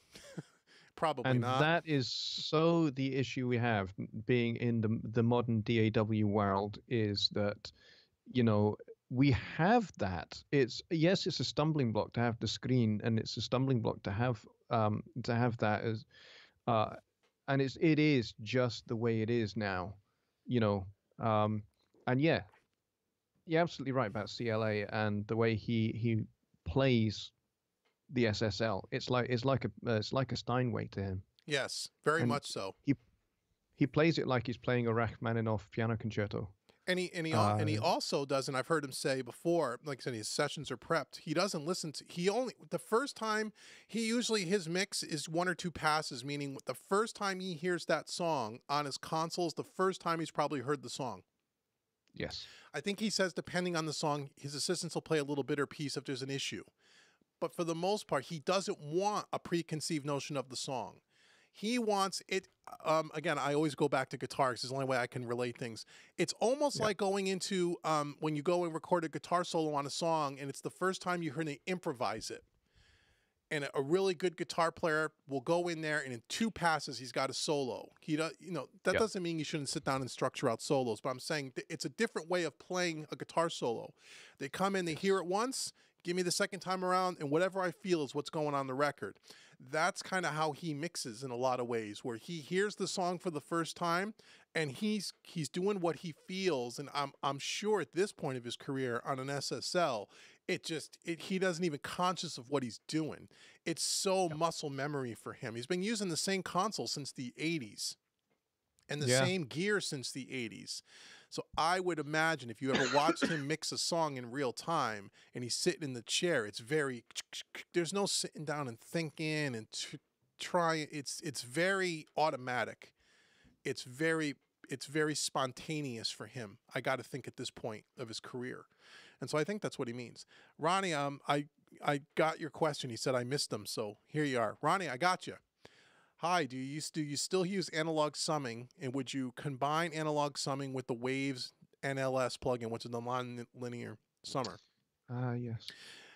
Right now, currently, I don't use summing because of the new Studio Live 32 audio interface. I have to still integrate a summing box into it, but I will go back to analog summing. And the answer to your question is, when I was doing analog summing with the D-Box, I would still use either the VCC or the NLS. And some people would say, well, that doesn't make any sense because isn't it the same thing? Yes, it is. I just like it because it adds a little more color and flavor to it, and I like the way it sounds. Do you need both? Nope. Is one better than the other? No, I wouldn't say one's better than the other. One sounds a little different than the other. Yeah. In a very subtle way. The easier way is just use a plugin. The Waves NLS sounds great. The VCC sounds even better to my ears. Those things sound great, fantastic. So yeah, that's kind of. So I'm sorry I missed your question, but I got you now. Let's scroll down. Let's see. Oh, Greg says, just saw the email and he missed the live notice. He says, hello, Johnny and Dave. Hey, Greg. Hi, Greg. He says, happy belated birthday. Thank you, my friend. And I know you sent me a Facebook something, Greg. I saw it and I responded back. Thank you. Let's see. Andy says, CLA courses was great. He really taught me a ton about mixing. He also used plugins and he walked you through. Oh, cool. Excellent. So you actually took the course. That's awesome. Yeah, Cursor Algae's, it's a fantastic mix. I mean, what could you not like about his productions and his mixes? He's a legend. He is. I mean, he's absolutely a legend. And here's the cool thing: is that the guys that were on the same, they were doing presentations from the same place, from the SSL booth, and they all have an absolute mountain of respect for him. He had Greg Wells following him, and Andrew Sheps, and Sylvia Massey was there. And it's just like they all have such a massive amount of respect for him, which he's just one of maybe even the greatest guy to touch a console. Yeah, I mean, he's mixed some of the greatest hit records ever. I mean, the guy's he's great. His teaching style is great. He's humorous. His mixing style is a lot more simplistic than people probably think. Like we're saying, like I was saying, like this is not a science project, and he kind of has that approach too. And he does things. I've seen him do things he's EQ things in ways that you would never think of, because he kind of, people, He's the only one I've ever seen takes an electric guitar and boosts at 100 hertz. Not rolls off at 100 hertz, boosts at 100 hertz. Because that particular record needed that. And he's not afraid to do that. And he's all about taking chances. And he's about, I just want it to sound good. I don't care what the number on the dial says. And that is absolutely true. He doesn't, he has a reputation for someone who slams and compresses everything to death. But in actuality, that's really not true. On certain things he does, but on certain things he doesn't compress at all. He's talked about that. And he says, I don't know what the number, I just turn it, and he uses, Johnny said before, he uses his ears, and he goes, that sounds good. Yeah. And if that means that, I've seen him on a mix do boost 100 hertz on an EQ, 15 dB, and couldn't boost it anymore, and put a second plug-in on and boosted it even more. But the conventional way we would teach that in an academic setting is, you know, you'd probably roll off electric guitars, especially distorted electric guitars, somewhere around 90 to 100 hertz. Yeah. That's usually kind of a first thing, which I'm sure he does on a lot of tracks too. But in this particular example, he went, the guitars are not thick enough. I think it was like a rock, kind of a palm muted, kind of a chuggy thing. And he went 100 hertz. That's not enough. Give me the Slate. I think he used the Slate, the custom series lift, and took the bottom end, the bass, and went and turned it up like 15 dB. So he put like 30 dB on an electric guitar at 100 hertz because he went, that sounds good. It sound in that track, in that setting, that guitar needed all that low end. Who knows why? It just did. And he's not afraid to do that. And that's when we go back to someone who asked us about an hour ago about EQ for vocals. That's why I don't give those out, because I don't know without hearing the song. Yeah. Right? Exactly. It's not about the numbers. I mean, I get questions like that as well. Like, how do you compress an upright bass? I record a lot of upright bass. It's just like, how do you compress an upright bass? And I'm just like, it depends. It depends on, kind of the tempo of the song, depends on how fast it's being played. It depends on a whole, there's probably maybe 10 or 20 different things that would determine, what the ratio is, what the attack and release are, and all of that. There's no kind of, that's why I don't use presets. Right. The presets are good when you're learning to get you in the ballpark, and sometimes I use them because some of them just happen to work, but more times than not, presets don't work. That's true. I mean, they are a great starting point, and they give you an idea of kind of like what on most sources would sound all right and would give you a platform. Certainly, when I would exactly say the same thing. When I'm in a teaching situation, I'm teaching folks, I would say grab a preset. And sometimes, I've grabbed a preset if I'm just like, my own settings just aren't working. I'll go and hunt and see what there is in a preset. And sometimes I go, that's the kick drum sound I was looking for. It's only taken me like 20 minutes to find it, and it was there all along. Right. And there you go.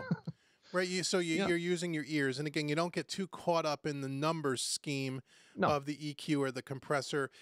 When you're first learning that, you want to learn, you want to learn those things, and then you want to learn, then once you know those things, we try to then teach you, don't worry about those things. It's kind of counterintuitive, because we say you need to understand frequencies, and you need to understand how a compressor works, and ratio and attack and release and all the numbers and what they mean.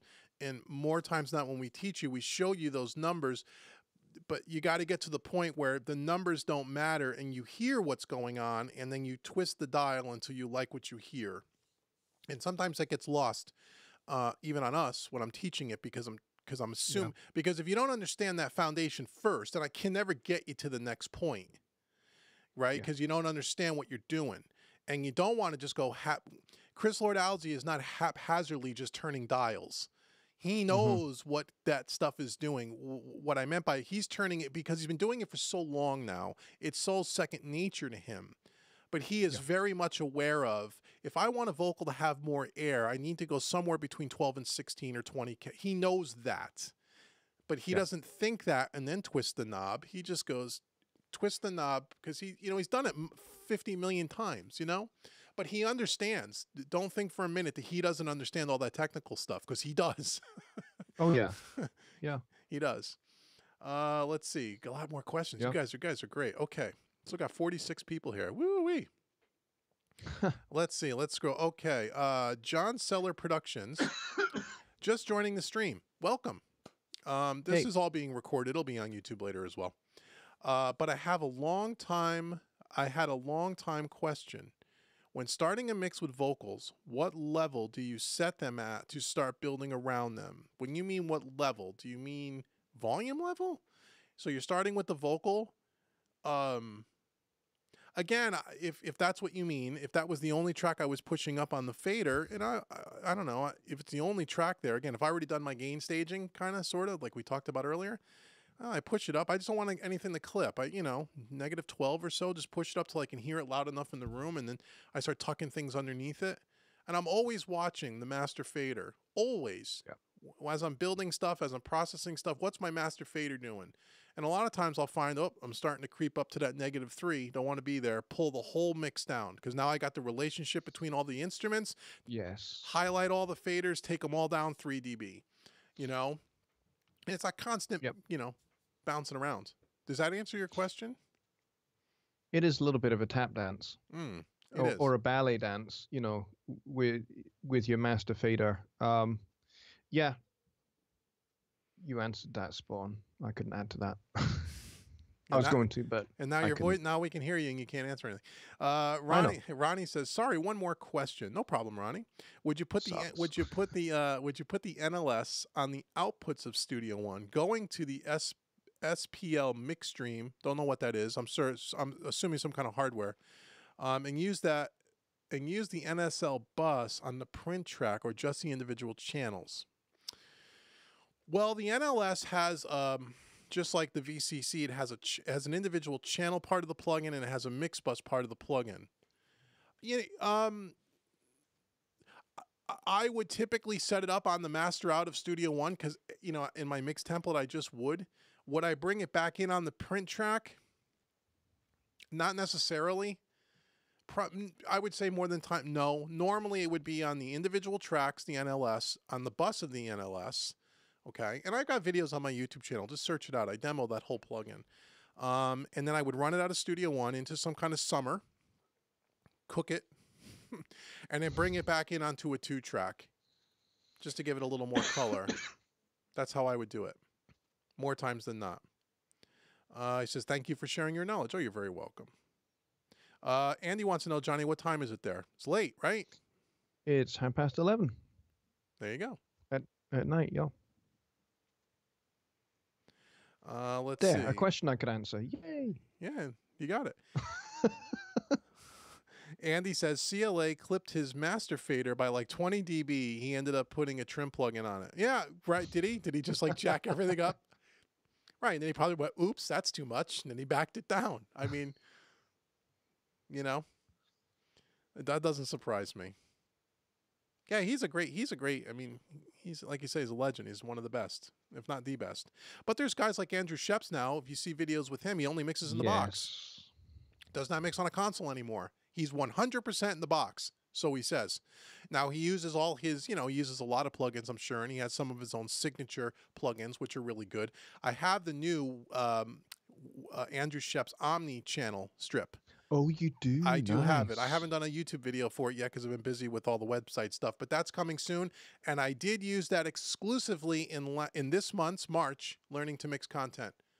I only used, well, that's not quite right, a couple others, but 90% of the mix was all done only with the Omni channel because it's got a preamp in it, it's got a saturator in it, EQ compressor gate, doesn't have reverbs and delays, obviously, so I use some other plugins for that, but I only use the Sheps Omni channel. No tape machines, no VCC, no nothing.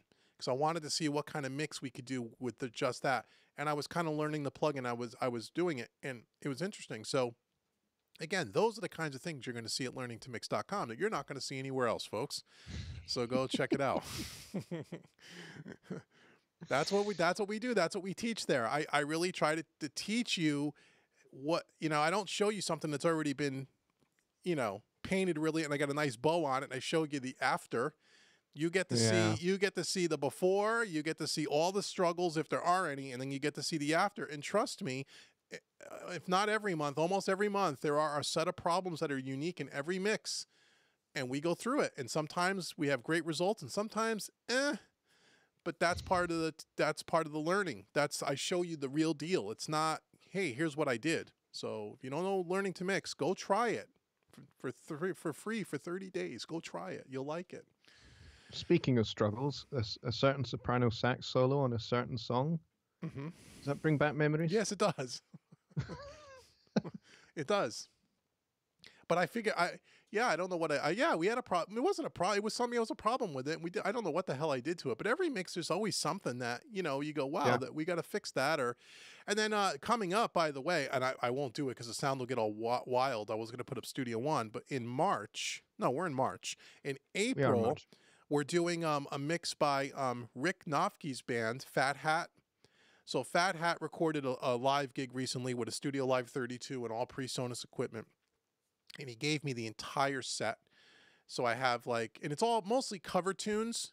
So it's all Motown, dance, pop, rock, everything from the Jackson 5 to Prince, to Huey Lewis and the News, to Stevie Wonder. They do a really good set, and they're a great they're kind of a funk Motown band with a horn section, keys, guitar, 3 vocals, live drum kit.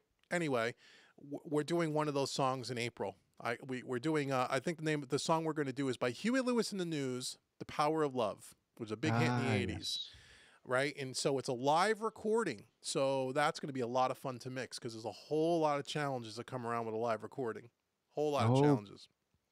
Yep. And so that'll be fun. Bleed galore. Yeah, it's going to be great. So that will be in the month of April. I have to start working on that next week.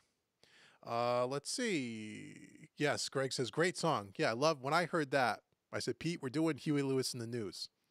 He said, really? I says, we are doing Huey Lewis in the News. I personally like Huey Lewis in the News. I've seen them a couple of times. They played Edinburgh, they played Glasgow. Yeah. And the Edinburgh show was so good. I thought I know they're on next week at Glasgow, so I have to see if there are any tickets available. I got the very last one. She was just like, I'm on the train to Glasgow, having seen them at Edinburgh. They are. I tell you, they are a much better live band than they are a studio band. Yeah, and they're pretty good in the studio. Yeah, if you go on YouTube and search, even from the early 80s, before that big record that came out with those big hits, I Want a New Drug or whatever, there's a couple of them playing in a small club. They're a fantastic band. They are awesome. Great band. Really are. And so when I heard Rick's band do that, I said, oh, we got to mix Huey Lewis in the News. Right? And they do a good job of it too. And Rick's got a really killer guitar solo in there. He's a guitar player in Fat Hat. And he does a killer guitar solo on that song. Yes. Yeah, it was a lot of fun. So that'll be fun. Let's see. Robert says, hoping to get back to learning to mix soon. Yes, Robert, I hope to see you back there soon. I miss having you over there. Let's see. Dodo 13500. Big fan, Dave. Hey, thanks, man. I've learned so much from you, yet still tons to learn. How do you know how much to push a plugin to hit the sweet spot? Use your ears. And every plugin's a little different. Usually what I would do when I'm learning a plugin is I push it too hard, and when it starts to sound like crap, I back it off about 20%, and that's usually the sweet spot for me. Yep. But every plugin's a little different. Now, when you get into the the analog style plugins, the 1176s, the LA2As, the Fairchilds, those plugins typically sound better when you hit them a little harder. So don't be afraid to push some signal into there. Don't be afraid if you see the needle really kind of pin and you go, oh, I'm hitting it too much. No, not necessarily. That's usually the magic. Some of that harmonic distortion and that little bit of crispiness and that little bit of saturation, that's the magic of those plugins. If the emulations are done well. So it's, how do I know? I just do what Chris Lord-Alge does. I just turn the knob until I like the way it sounds. Not to say that I'm like Chris Lord-Alge, because I'm not. But but hey, I've watched his training videos too, and I know that's what he does. Well, that's all those engineers do. They know what they're doing. Yep.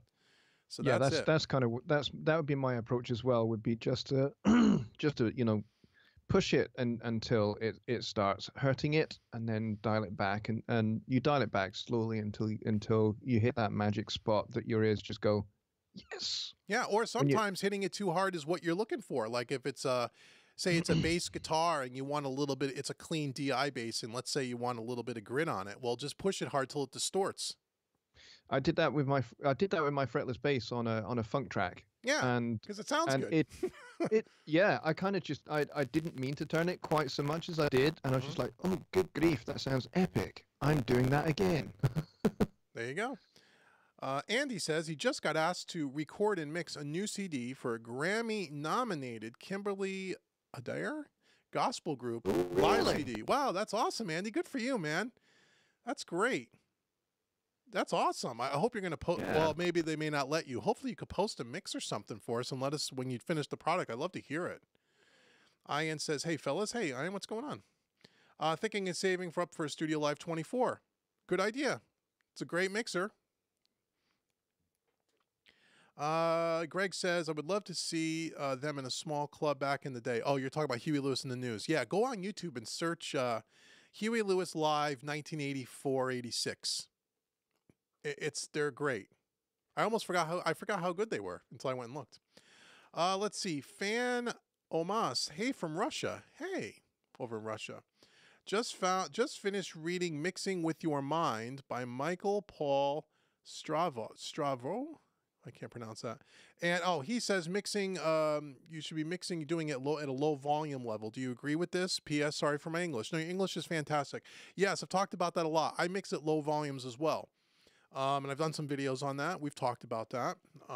Usually when you mix at lower volumes, you have to do a lot more critical listening. And if the mix sounds good at lower volumes, typically it'll sound even better when you crank it up. How low?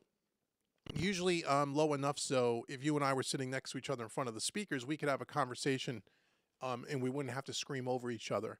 So I absolutely agree with that, and that's my practice. I do that all the time. And then every now and then you crank it up. You want to hear what it sounds like loud.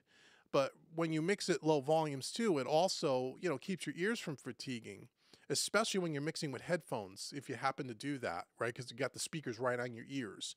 And when you play loud music and you mix with loud music, you may not realize this, but over the course of time, your ears, naturally, they will protect themselves. They will start to compress.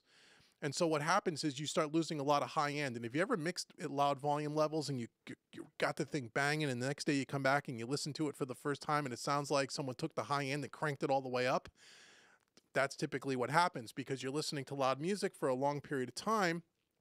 You lose the perspective of the high end and you find yourself boosting everything. And then when you come back the next day, you realize that, oh Lord, when my ears rested and decompressed, I got way too much high end. So mixing at low volumes has a lot of benefits. One, saving your ears, and two, you're going to get a much, I feel, a mix that's going to translate a lot better if you get it to sound good at a low volume level. Let's see.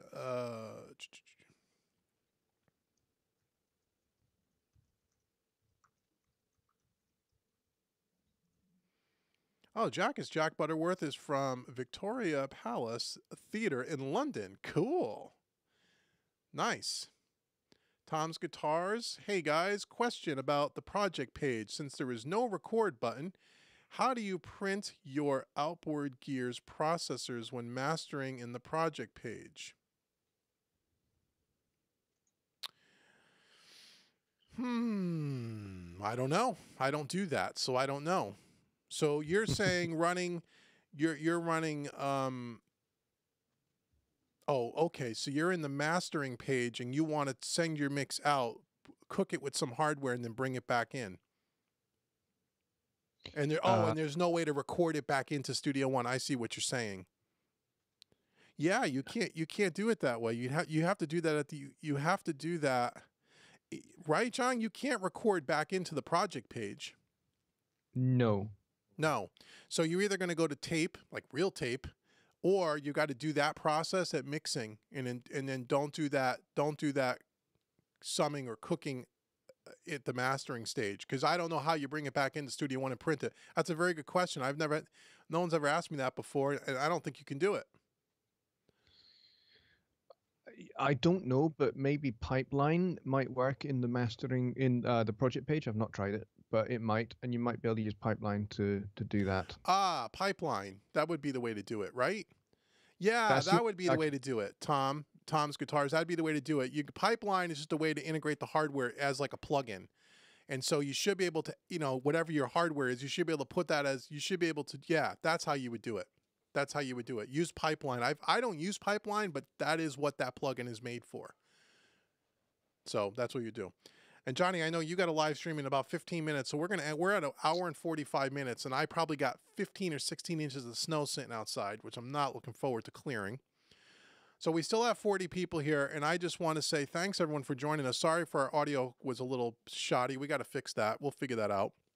Yeah, we will. But yeah, go join Johnny on his live stream while I'm out there shoveling snow. And again, stay tuned to homerecordingmadeeasy.com. The new website's coming soon. It's going to be ready next week. I'll do some new YouTube channels.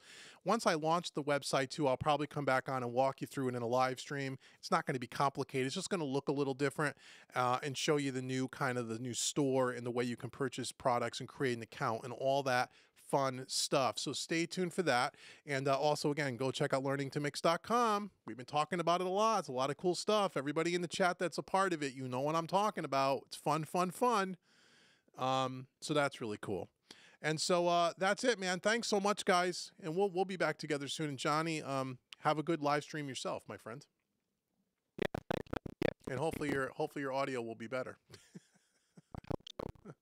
All right, guys. Thank you so much, and we will see you guys soon. Take care.